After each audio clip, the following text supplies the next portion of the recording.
here to do an APR tune on a Volkswagen GTI. It's a Mark 7, and people want to know what is involved in doing an APR tune. So I'm here to show you. The first thing we do is we hook up a battery tender.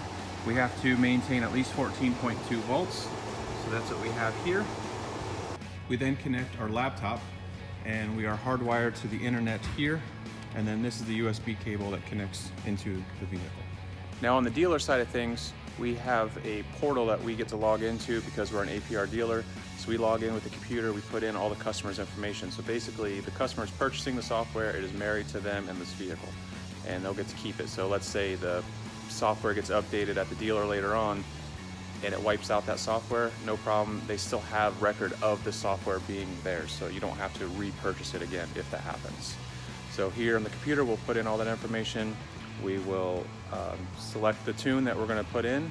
We'll install it. It takes roughly an hour for this whole process, and you're good to go. On this particular car, this Mark 7 GTI, he's getting about 100 foot-pounds of torque, and I want to say right around 80 horsepower.